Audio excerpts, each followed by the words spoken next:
பரிசுத்த வேதாகமம் பழைய ஏற்பாடு ஏசாயா தீர்க்க தரிசன புஸ்தகம் 26ஆம் அதிகாரம். அக்காலத்திலே யூதா தேசத்தில் பாடப்படும் பாட்டாவது, வேளனான நகரம் நமக்கு உண்டு, இரட்சிப்பையே அதற்கு மதிலும் அரணுமாக ஏற்படுத்துவார்.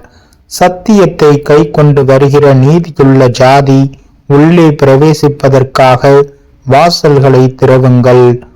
உண்மை உறுதியாய் பற்றி கொண்ட மனதுடையவன் உண்மையே நம்பியிருக்கிறபடியால் நீர் அவனை பூரண சமாதானத்துடன் காத்து கொள்வீர். கர்த்தரை என்றைக்கும் நம்புங்கள். கர்த்தராகிய யெகோவா நித்திய கன்மலையாயிருக்கிறார்.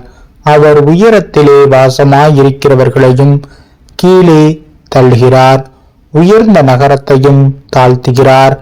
அவர் தரை மட்டும் தாழ்த்தி அது மண்ணாகும் மட்டும் இடிய பண்ணுவார். கால் அதை மிதிக்கும். சிறுமையானவர்களின் காலும் எளிமையானவர்களின் அடிகளுமே அதை மிதிக்கும். நீதிமானுடைய பாதை செம்மையாயிருக்கிறது. மகா நீதிபரராகிய நீர் நீதிமானுடைய பாதையை செம்மைப்படுத்துவீர். கர்த்தாவே, உம்முடைய நியாய தீர்ப்புகளின் வழியிலே உமக்கு காத்திருக்கிறோம். உமது நாமமும் உம்மை நினைக்கும் நினைவும் எங்கள் ஆத்தும வாஞ்சையாயிருக்கிறது. என் ஆத்துமா இரவிலே உம்மை வாஞ்சிக்கிறது. எனக்குள் இருக்கிற என் ஆவியால் அதிகாலையிலும் உம்மை தேடுகிறேன். உம்முடைய நியாய தீர்ப்புகள் பூமியிலே நடக்கும்போது பூச்சக்கரத்து குடிகள் நீதியை கற்றுக்கொள்வார்கள். துன்மார்க்கனுக்கு தயை செய்தாலும் நீதியை கற்றுக்கொள்ளான். நீதியுள்ள தேசத்திலும் அவன் அநியாயம் செய்து கர்த்தருடைய மகத்துவத்தை கவனியாதே போகிறான். கர்த்தாவே, உமது கை ஓங்கி இருக்கிறது.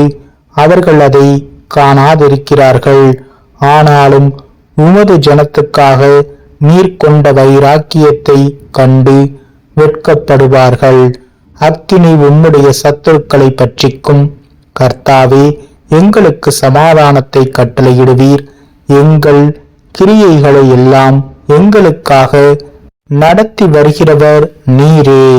எங்கள் தேவனாகிய கர்த்தாவே, உம்மையல்லாமல் வேறே ஆண்டவன் மார் எங்களை ஆண்டார்கள். இனி உம்மை மாத்திரம் சார்ந்து உம்முடைய நாமத்தை பிரஸ்தாபப்படுத்துவோம். அவர்கள் செத்தார்கள், ஜீவிக்க மாட்டார்கள். மாண்ட ராட்சதர் திரும்ப எழுந்திரார்கள். நீர் அவர்களை விசாரித்து சங்கரித்து அவர்கள் பேரையும் அழிய பண்ணினீர். இந்த ஜாதியை பெருக பண்ணினீர். கர்த்தாவே, இந்த ஜாதியை பெருக பண்ணினீர். நீர் மகிமைப்பட்டீர். தேசத்தின் எல்லை எல்லாவற்றையும் நெடுந்தூரத்தில் தள்ளி வைத்தீர். கர்த்தாவே, நெருக்கத்தில் உம்மை தேடினார்கள்.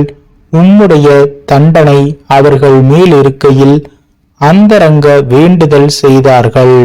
கர்த்தாவே, பேறுகாலம் சமீபித்திருக்கையில் வேதனைப்பட்டு தன் அம்பாயத்தில் கூப்பிடுகிற கர்ப்பவதியைப் போல உமக்கு முன்பாக இருக்கிறோம். நாங்கள் கர்ப்பமாயிருந்து வேதனைப்பட்டு காற்றை பெற்றவர்களைப் போல் இருக்கிறோம்.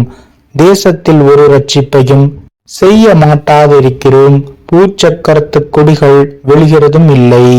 மரித்த உம்முடையவர்கள் பிரேதமான என்னுடையவர்களோடே கூட எழுந்திருப்பார்கள்.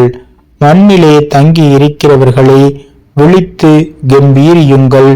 உம்முடைய பனி பூண்டுகளின் மேல் பெய்யும் பனி போல் இருக்கும்.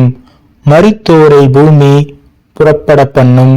என் ஜனமே, நீ போய் உன் அறைக்குள்ளே பிரவேசித்து உன் கதவுகளை பூட்டிக்கொண்டு சினம் கடந்து போகும் மட்டும் கொஞ்ச நேரம் ஒளித்துக்கொள்.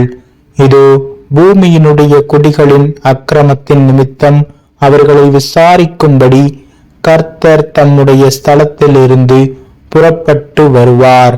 பூமி தன் இரத்த பலிகளை வெளிப்படுத்தி தன்னிடத்தில் கொலை செய்யப்பட்டவர்களை இனி மூடாதிருக்கும்.